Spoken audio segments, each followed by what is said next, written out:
And welcome to the Give Me Liberty podcast of the Standing for Freedom Center right here at Liberty University, where we defend life, liberty, and truth to ensure the foundations of freedom exist for the next generation. I'm joined by senior reporter at the Daily Wire, Margaret Olohan. Great to see you. Great to be here. I want to mention your book again, but Detrans, True Stories of Escaping the Gender Ideology Cult.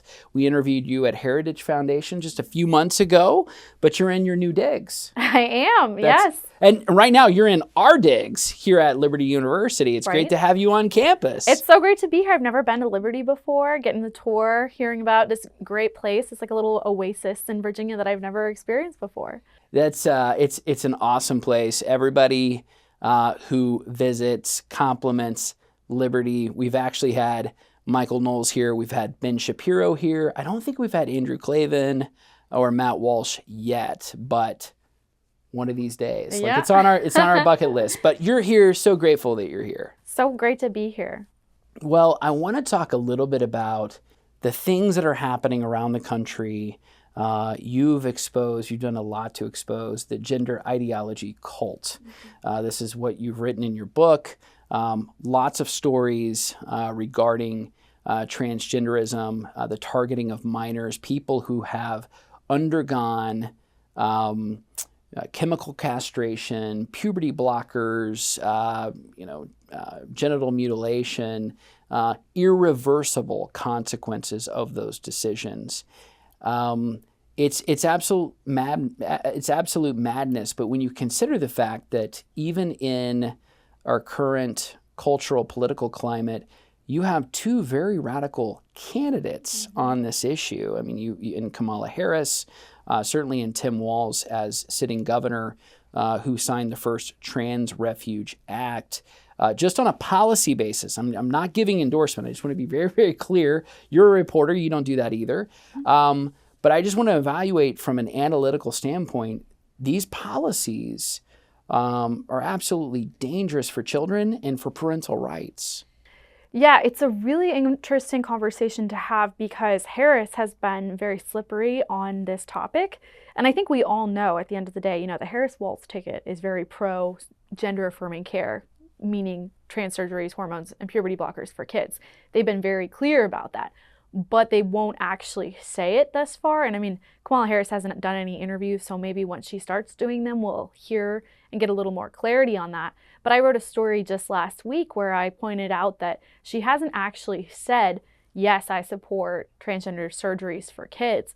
And it's really interesting because only maybe about a month ago, emails came out showing that the trans-identifying Secretary of the Department of Health and Human Services, Rachel Levine, who is a man, I don't know what his actual name is, he goes by Rachel Levine. These emails came out showing that he had pressured WPATH, which is a top transgender health organization, to lower the age limit for kids to get surgeries and hormones.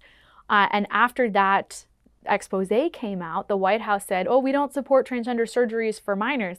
And then these top LGBTQ groups applied some pressure and got very upset because obviously they've been pushing the administration to say this all along, and the administration has always been very pro surgeries for minors. And then they flip-flopped. So there's been an interesting little progression here where the White House got scared because they know most Americans don't support this type of thing.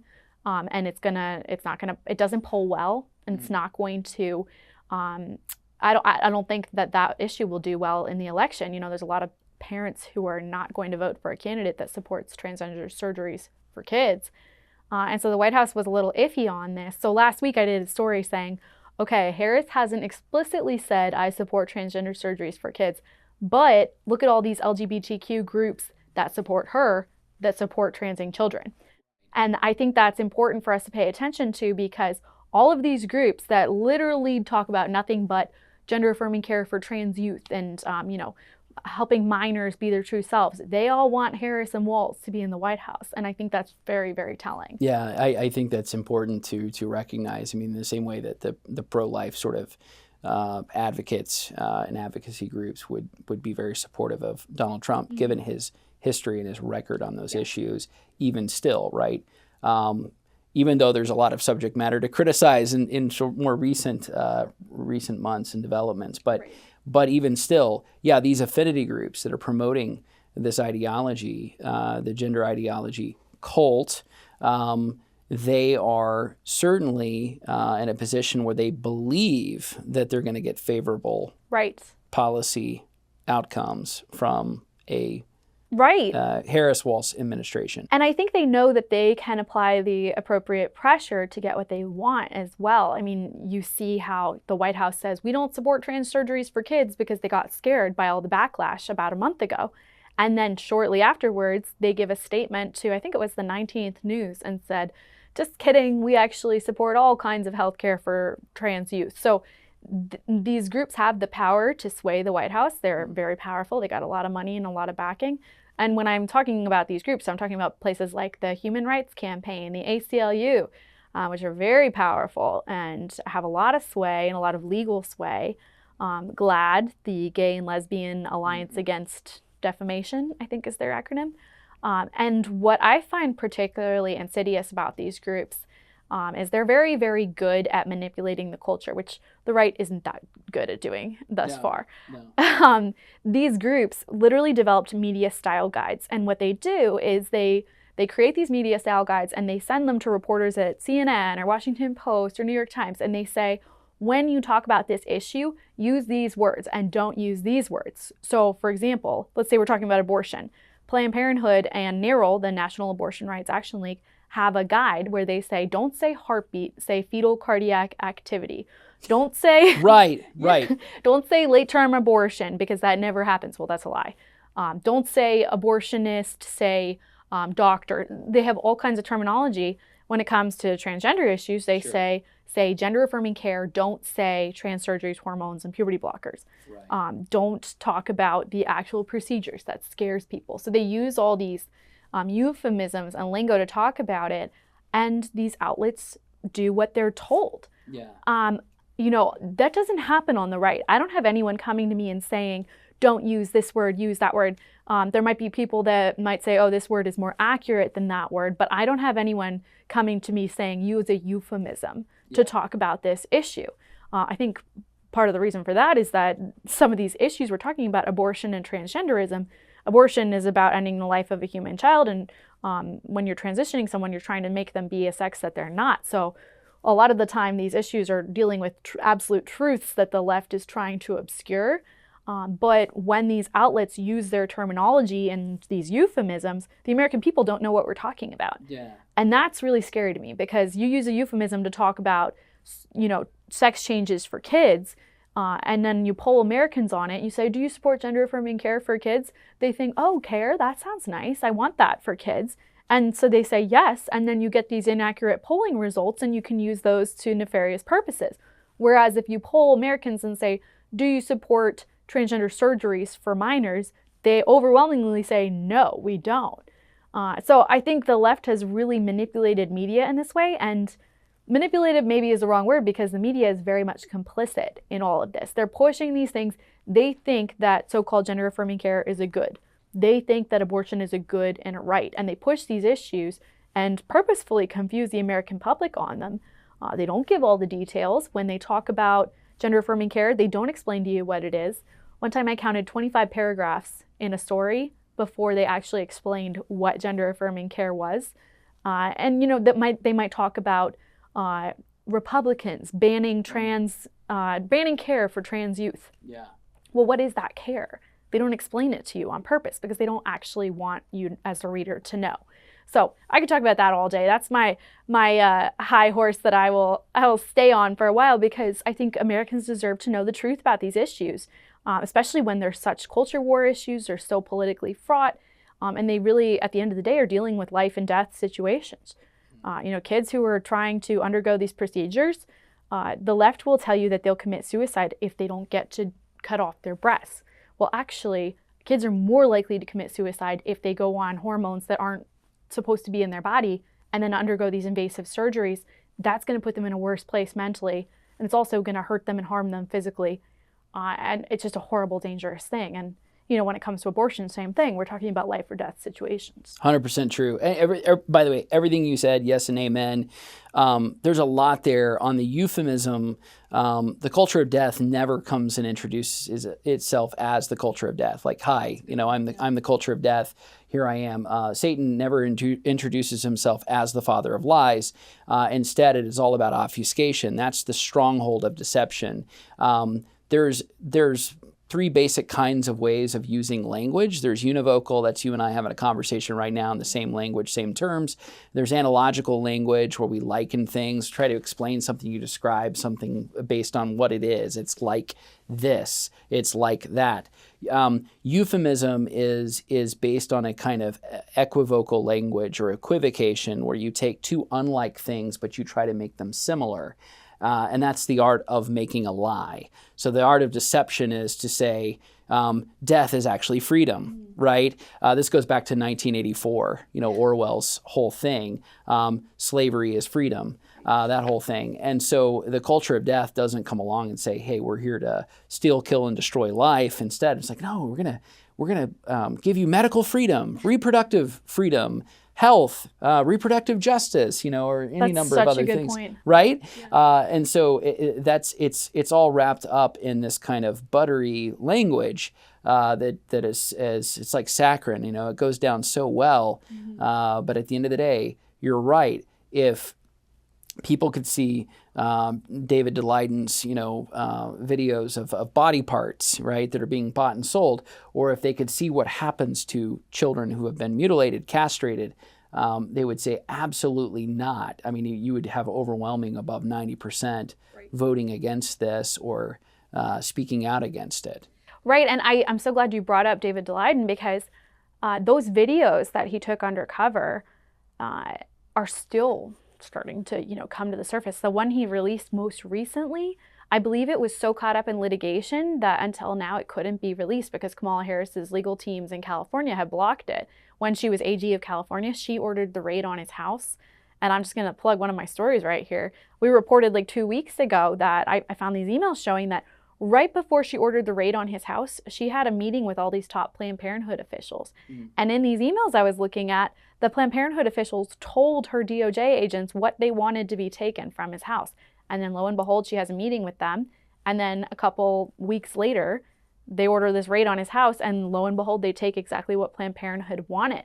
But the reason that I was fixating on Delyden is there's a very similar pattern here in how the DOJ has targeted him, or the California DOJ has targeted him, and the DOJ has targeted these whistleblowers in Texas. Yeah. In Texas, we have these whistleblowers who are saying Texas Children's Hospital is still doing transgender procedures on kids, even though the state said not to. The DOJ is investigating Etan Heim and Vanessa Savage for the ways that they released these findings to the public. Right. They're also investigating David Delyden for the ways in which he released his findings to the public. That's right. And in both cases, we're talking about Planned Parenthood officials allegedly selling baby body parts and a hospital in Texas allegedly illegally performing these procedures on kids. The authorities don't care about the actual crimes going on. No. They're targeting the people who expose them for the ways in which they expose them. Right. And I find that really interesting because it does seem to be a tactic of this administration where the crime doesn't matter because the administration approves of it. But the ways in which it was exposed, that's apparently up for discussion. And these are brave people, David Delyden, Etan Heim, Vanessa Savage, who risked their whole livelihood, and in Delyden's case has spent the last 10 years in litigation. And the Biden administration and Harris administration have really apparently no qualms about putting these people under the microscope for exposing things that their administration approves of. Right. Let me extrapolate this out a little bit. Everything you said is 100% correct. So in the case of David Delyden, what took place in terms of these undercover videos was it actually in the state of California at the time. Kamala Harris was actually the Attorney General in California. There were state laws on the books that outlaws the buying and the selling of baby body parts. So this was fetal tissue, right? That's another kind of euphemistic way of saying baby body parts that was being sold. David Daleiden exposed it. He used a falsified ID in order to go undercover. So he didn't, shocker, he didn't tell people exactly who he was so that he could get the meeting. And then undercover video, he exposed what was actually happening. Instead of prosecuting Planned Parenthood, the Attorney General's office selectively raided David Daleiden's home because of the undercover videos. Fast forward, the DOJ under the Biden-Harris administration currently is decidedly going against the whistleblowers in Texas rather than the hospital itself for breaking the law. And it's really interesting because Harris was involved in both of these things. And, you know, I also find it interesting. I feel like we're not in this position that much where an administration has taken a definitive stance on something that's very controversial, such as gender-affirming care for kids. And I'm using the euphemism just because it's what people understand. Right, exactly. Yeah. Trans surgeries, hormones, and puberty blockers for kids is very much up for debate. Americans are not settled on that topic at all. Most Americans don't want that for kids. But the Biden administration has said that, quote, early transgender interventions are, quote, crucial for the health of trans-identifying kids.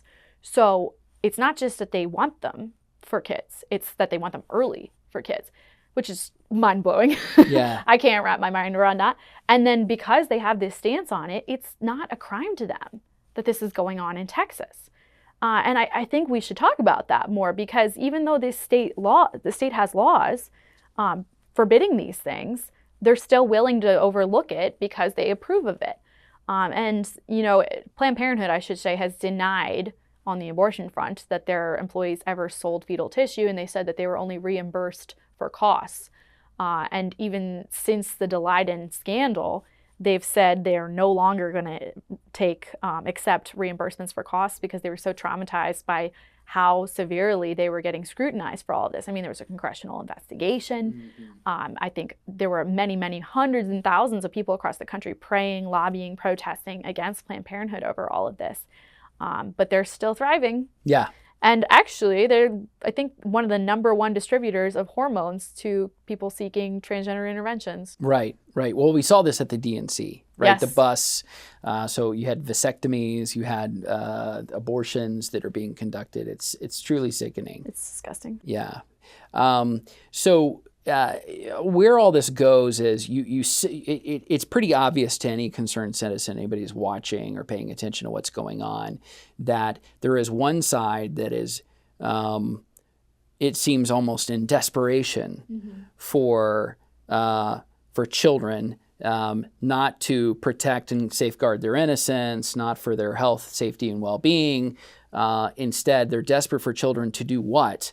To groom them towards this new ulterior reality, this ideology cult. I mean, and by the way, these people, if you were to go back in time, you know, not 50 years, but just like 5 minutes ago, and you would say, hey, there's going to be a mass campaign, media, in government politics, right, in education. There's going to be a mass campaign to promote this agenda that is going to permanently cause physical harm, mental, psychological, physical harm to children, all in the name of inclusion, affirmation, all of this stuff.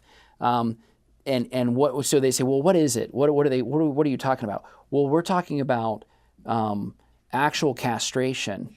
And if people would think you're nuts, you're mad, you're just a conspiracy. Yeah. They did say that. Yeah. I mean, you're just a conspiracy theorist, right? Yeah. You're just a wild-haired like conservative who's making up stuff. Right. Why would you think that? Why would you say that? But here we are. It's absolutely insane.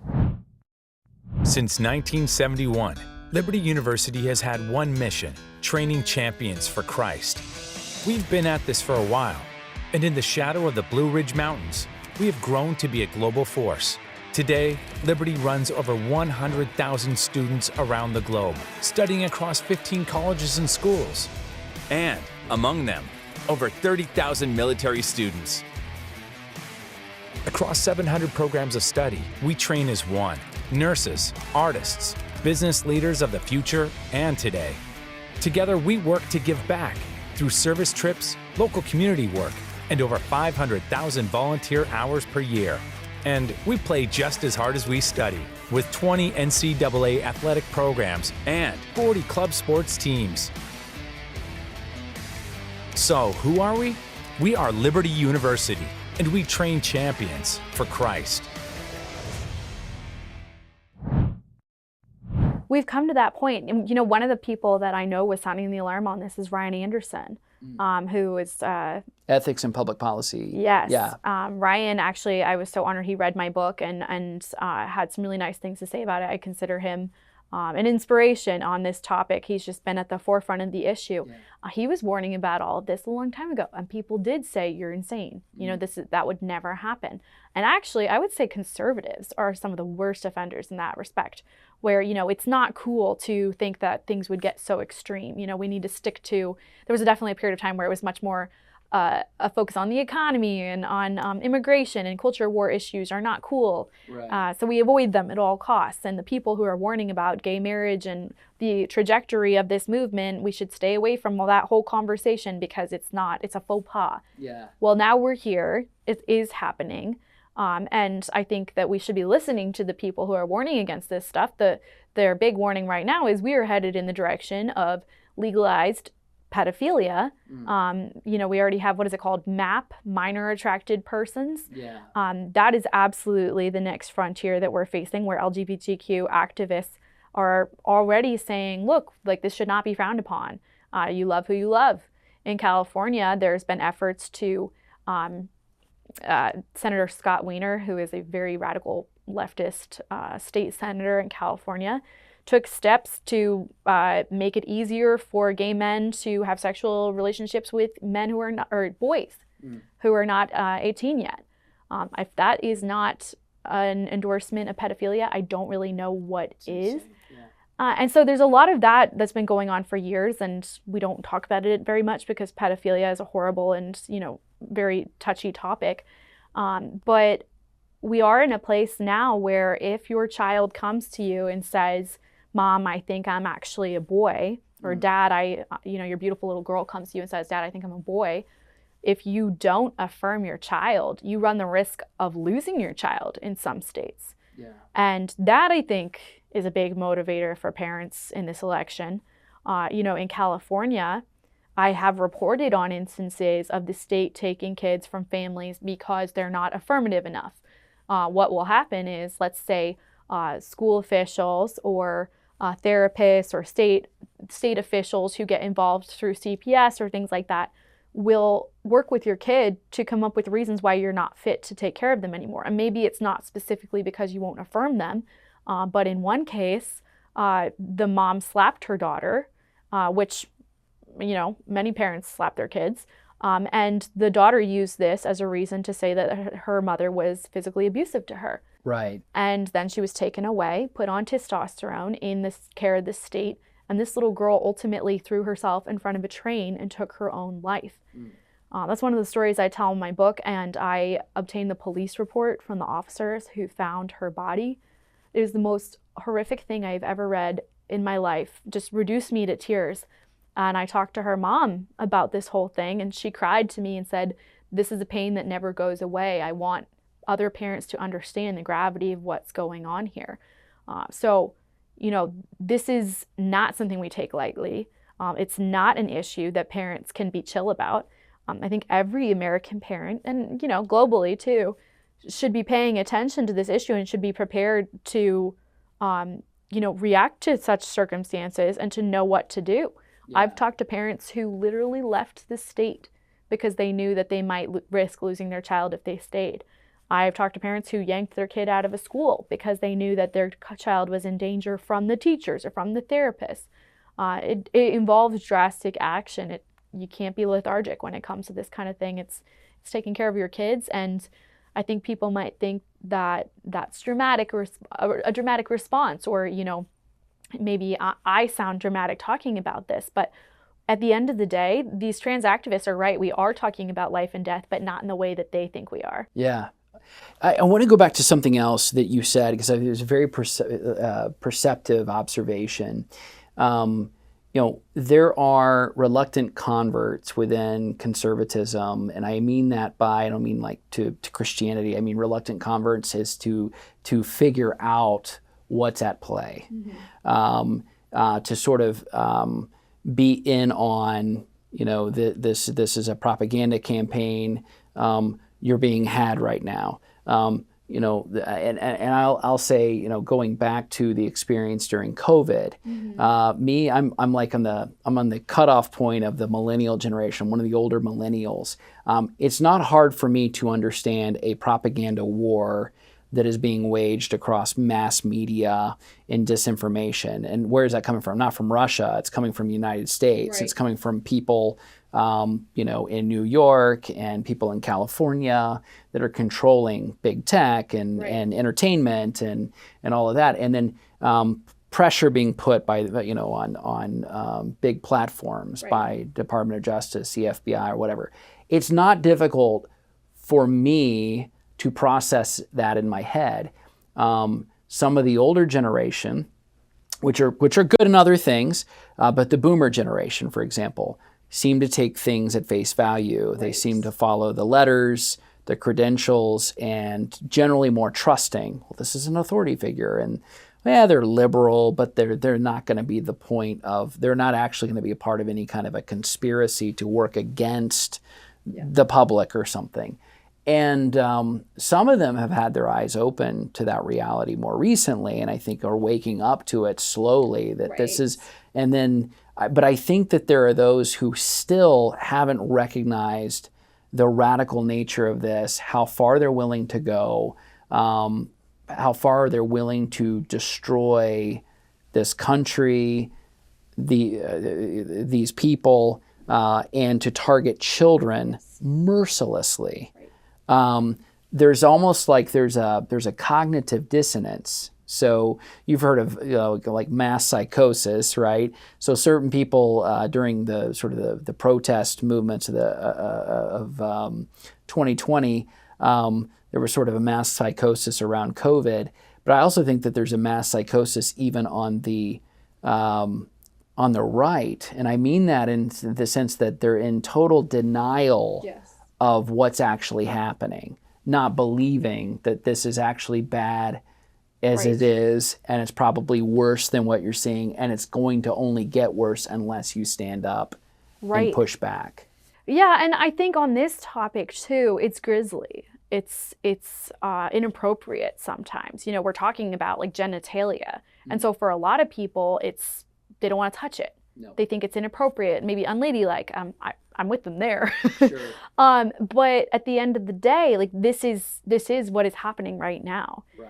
And there will come a time when people will look back and say they were literally pumping kids full of testosterone or estrogen, causing them to be infertile, sterile. Their bodies are becoming deformed. They're cutting off breasts and adding fake penises on girls. Like this is just insane. Yeah. And there will come a time when people look back on this and say, how could you have stayed silent? Yeah. And there's a lot of issues, of course, where we could say the same thing, but this is one of the most obvious that I have ever seen, where we have such a visible manifestation of the wrong that is being done. Abortion is another one, but at the same time, abortion is a little more secretive. You don't really know when it happens. This is the girl at the coffee shop sitting across from you that looks really strange and sad and depressed. Yeah. This is the girl at the airport that you see that you're wondering how she's doing, or, this is maybe your cousin or your niece. This is people everywhere. And it's obvious, it's in your face. And it breaks my heart. I was at a little small town place the other day, and there was a girl sitting near me, and I write about this a lot. I talk to these young people a lot. I know the signs of someone who's either interested in experimenting with gender ideology or who has already begun some kind of transition. And I saw this girl, and I could tell, she is starting to go down this path, or she's interested in it. And you can just see in their face that they're not just dabbling in gender ideology. They're sad. They're struggling with mental health issues. They legitimately need help. And I think that is one of the most heartbreaking aspects of all of this, is that these are kids that are looking for help. They want someone to say, this is what's wrong with you. This is how you fix it. This is how you'll feel better. And when they go looking for that help, instead they're told, oh, if you chop off your body parts, this will fix all your mental health issues. It is insane. It has never made sense. The crazy claim that doing that will cause you to not commit suicide, and not doing it will push you towards suicide. I mean, if I could have made up a more ludicrous claim, I don't think I could make up a more ludicrous claim. But that's the one they've hung their hats on, and everybody has gone along with it. Yeah. That, by the way, Elon Musk revealed that more recently in an interview that he had basically, because he lost his son, right, to this madness, and they dead named his son, right, and so his son will never be the same again. But it was the woke mind virus, I think is what he referred to it as. But someone who goes down and has basically been recruited and groomed, towards thinking and buying in, and then he doesn't have a relationship with his son anymore. As a result. They purposefully cut you off from your family members. If that's not a cult, I don't know what is. That is exactly what cults do. Yeah. Yeah. And I know we've talked about this before, but on the ideological front, it's a promise of happiness, that you will be happy if you undergo all of this. It's kind of a religious promise, I would say. As a Catholic or as a Christian, we believe that happiness comes from living out God's word and in loving God. That's what most people, I think, from a religious background would say. But from a gender ideology standpoint, this promise of happiness, if you cut off body parts and take certain hormones that will change how your body looks, it's wrong. It's a lie, and it's also an insidious lie, because it's promising something that cannot be promised. Yeah. And it's based in faulty science, if that's even what you want to call it. Yeah. Because ultimately you can't change your biology. And I think these activists and doctors know that at the end of the day. The way in which they communicate on all of this is so radical and so just emotional that there is an unhinged element to some of it. Yeah. And that's really scary too, because again, when we're dealing with kids and kids are being led by these very radical, emotional people, that's just a recipe for disaster. I totally agree. When you look at the people that are pushing it the hardest, the people that are really sort of at the head of all of this, whether it be the messaging, sort of the folks in the medical community, those who are in politics, policymakers, all of that. One of the things you will notice, though, is that most of them don't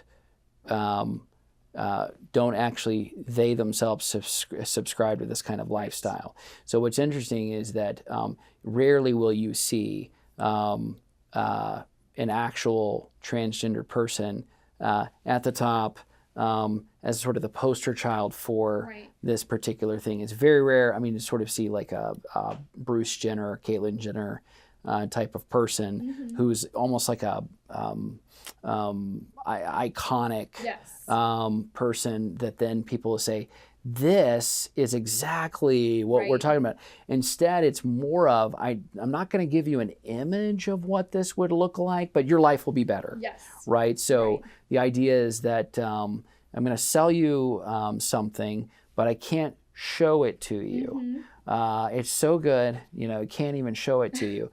But that's the thing. It's like, I think if there was a way to show more people, it would waken them up to the madness. Well, and that's part of the reason I wrote my book, is because I think that, I very strongly believe actually that these stories of detransitioners are one of the best ways to help people understand how radical this is.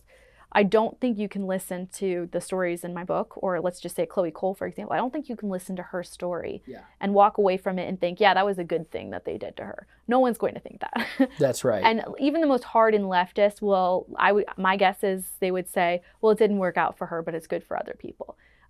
Because, this is a girl, and many other girls and guys, who have been severely damaged mentally and physically from these procedures.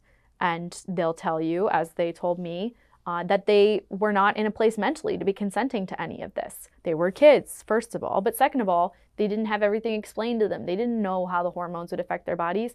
And actually, the doctors don't either. We don't fully know how these things are going to affect them at the end of the day. We're still finding out all these negative impacts. But they couldn't consent because they were really mentally ill. Pretty much every person who's attempting these gender transitions has very severe mental health issues. So they shouldn't be consenting to these types of things anyways. And then on top of that, these doctors are incredibly irresponsible because they're okaying young people for things that they're not mentally fit to be doing. For example, Prisha, one of the girls that I talked to, she was severely anorexic. Yeah. She was really struggling from her anorexia on top of depression Which is and another sign of anxiety and other dysphoria, issues. by the way. Yes. Yes. Right, Yeah. Right. And she told me that when she went in for her double mastectomy, she thought, yay, I'm going to lose 8 pounds. And that is, Yeah. it's so sad. You know, this is a really struggling teenage girl who's thinking, yay, I'm going to lose 8 pounds when my breasts are removed. She had very serious mental health issues, but she told me that her anorexia wasn't even a point of discussion when she was being evaluated as to whether she was fit for these surgeries. And that's just, you know, it's just negligence. Anorexia is very serious, and as she already knew, as her doctors already knew, she'd been struggling with it for years. So that's absolutely something that should be taken into account when you're evaluating someone for a so-called gender transition. But over and over and over again in these stories, we hear the same fact patterns. This wasn't taken into account. That mental health issue wasn't taken into account. Why?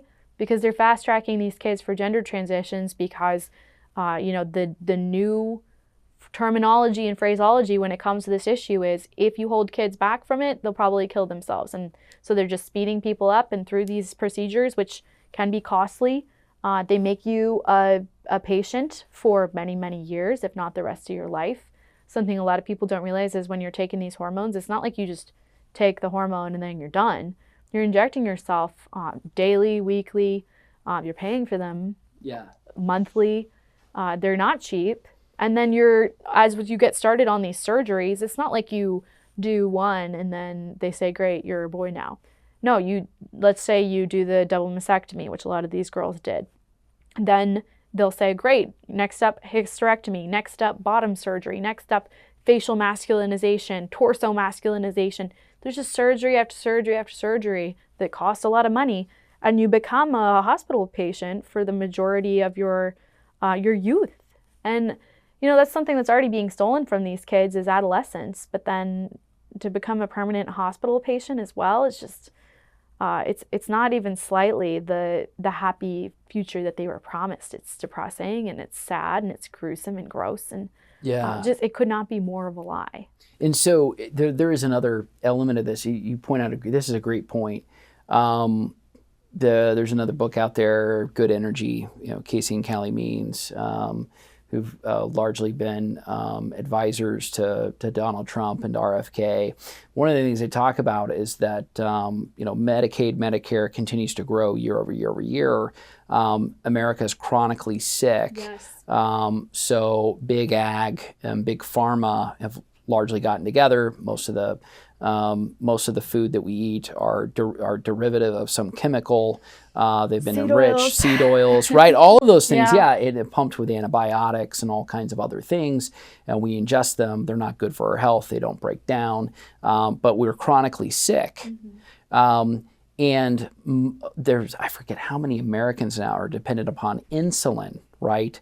But it's not, the price setting mechanism is not based on market forces. There's a control on supply and demand, really, really bad. It's like 8x, you know, more expensive than it is in Europe to obtain. Then comes this transgender thing, right? So exactly what you're talking about. So you have majority of Americans in need of sort of government assistance for various things. They can't afford it. You have medical bankruptcy and all of that. Right. Why? Because government is running healthcare already. Has been for 50 years. Has ever since Lyndon Baines Johnson, you know, signed in the Medicaid Act back in the 1960s. Obamacare only grew it. But with this whole transgender thing, you have people in prisons, in the military and elsewhere where taxpayers are now paying for it, And so they will be the rest of their life dependent upon some kind of medical assistance or medical intervention, because of a lifestyle choice. Right. No, that's a really good point. And I think also in the military now we're seeing too taxpayer-funded gender transitions for people in the military. Typically men, I think, in the military trying to transition to become women. And I mean, this should be a point of contention for people to have to pay for these types of procedures. I reported on a really gruesome story where there was a man in a Wisconsin prison who had raped his own daughter. This is a horrible story. He had raped his own daughter when she was little, and her brother would see it happen all the time. This man went to jail, decided that he was a woman and that he wanted to undergo a gender transition. And so began undergoing this gender transition, and I couldn't get the jail or the state to give me any proper answers explaining whether he had transitioned, but I knew at the time, I was pretty sure he was transitioning. Well, after I wrote this story on the fact that he was trying to get the state to pay for his gender transition, I got an email from someone, and it was a man who said, I saw your story, my fiance is in jail, and I'm pretty sure she's in the same cell as this man you wrote about. And I did some digging and got in contact with this woman, and lo and behold, this woman was sharing a bunk bed with the man who had undergone a gender transition surgery at the expense of the Wisconsin taxpayers, and she was subjected to horrible, disgusting verbal abuse and other things that I'm not going to talk about here. Right. That this man was able to do because he was sharing a jail cell with her, because the state had paid for his gender transition. Wisconsin taxpayers had paid for his gender transition, and under the gender ideology of the state, he can be incarcerated with this woman. And that is becoming more and more common as well, where female prisoners who, sure, they did bad things, but they deserve to be treated with dignity and compassion. They don't deserve to be locked up with a scary man who raped his own daughter, and is mentally unwell and thinks that he's a woman. That's right. So that's a reoccurring issue that's becoming more and more common. I know that Independent Women's Forum has a whole series on women who are speaking out about being incarcerated with men. And we're paying for that. That's right. We're paying for these transitions. That's right. And it would be no different if for some reason, God forbid, you'd have, security guards at a prison or whatever. This has happened before. Where they commit a crime against somebody who's incarcerated, an inmate, that's still against the law, right? I mean, so it's like, look, they're there to serve their time for a crime they've already committed, but they're not there to undergo cruel and unusual punishment, right? And so that's exactly right. And so there are all kinds of laws here, but this is all being perpetrated in the name of inclusivity, affirmation, right? But it's a delusion. It's a fantasy. It's a nightmare. But are we in any way, are we winning ground? So let me go back and just say, in terms, and I say we, I mean, let me say, those who are on the side of the culture of life, those who believe in truth, those who want to protect and defend innocent life. Is there any gains that you're seeing, even since you've written this book? I like that you bring it back to the positive note, because that's always important with this conversation. That's right, because it's so sad. Very dark. That's right. I would say we're in a great position for the people who care about protecting children and defending life. Right now, polling shows that most Americans don't support this type of thing. I can tell you also from talking to people on the ground, most Americans don't support this type of thing. They think it's not only wrong and crazy, they think it's really weird. And I think that's important. Yeah. People need to have a gut reaction to this kind of craziness, and the American people are not kind of inured to this degeneracy, frankly. And that is a really good sign that there is very strong public sentiment against this type of thing when we're talking about it truthfully, which is always the important caveat. But at the same time, all across the country, Republican legislatures have passed laws that ban discussions of sexuality and gender from the classroom, that protect kids from transgender surgeries, hormones, and puberty blockers, that keep boys out of girls' spaces. there have been laws passed all over the country to enact these measures, and that's really hopeful. I think there's activist groups that I know you and I know members of who have worked really hard to enact this legislation. They've worked on the wording to make it legally sound and to not trigger any other laws. Of course, the ACLU has been fighting a lot of these laws in court, but just the proliferation of those laws is huge. And I see, GLAAD, ACLU, HRC talking about how many wins conservatives and Republicans and even the middle ground has had on this issue. And they're worried. They're saying transgender people are under attack more than ever before. Well, what they mean is our efforts to push transgender ideology are more under attack than ever before. Yeah. And I think they're right. Yeah. Also, these stories of detransitioners, when these kids that I interviewed, they're not kids anymore, but when they were undergoing these gender transitions, they didn't have anyone speaking out. And so the fact that there's so many stories now of detransitioners saying, I did this, it harmed me very badly, mentally and physically, don't do it, that's a huge game changer. And then their lawsuits even more. These are people who are suing Kaiser Permanente, they're suing their doctors, their therapists, naming them, saying, this doctor cut off my breast without telling me that I wouldn't be able to nurse someday. Things like that, Right. And so that's huge. The lawsuits, I think, are one of the most radical pushback, one of the most radical acts of resistance that we've seen recently. But I think the stories of the detransitioners are really, really important. And that's why I spent a year writing maybe the most depressing thing you'll ever read. But these stories of detransitioners who tried to do the unthinkable, tried to change their gender, and then realized that's impossible and went back to living as their normal selves. But they're very vulnerable. These are young people that tried to do something really terrible and are now sharing all these intimate and vulnerable details. And I've seen personally how people react to these stories. Like I was saying earlier, very few people are going to hear these stories and think, yes, we want to support this. So I think they could be the game changer. I think maybe they already have been. In Europe, we've seen a number of countries take steps to restrict hormones and puberty blockers and surgeries.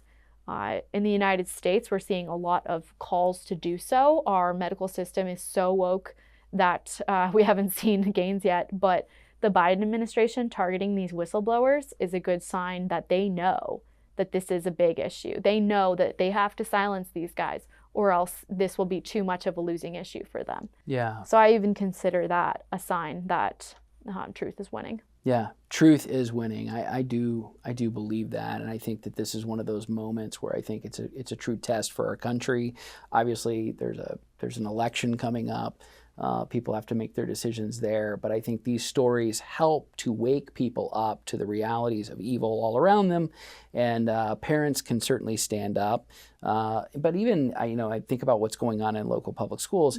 Even if you don't have a child in school, you can stand up, speak up. You can do things, obviously, to promote the culture of life and to promote truth. So, thank you so much, Mary Margaret, for coming to Liberty University. You're talking to our students later today. Super excited, but thank you for what you're doing. And the book, Detrans: True Stories of Escaping the Gender Ideology Cult. I think it's very important. And thank you for all you're doing at Daily Wire also. So really appreciate you joining the Give Me Liberty podcast. Thank you so much for having me, Ryan. It's so fun to be here at Liberty. Hey, did you find this helpful? I hope you did. Please like and subscribe, share with a friend, and also go to standingforfreedom.com where you can find more content, articles, podcasts, and our Theology of Politics series, all at standingforfreedom.com.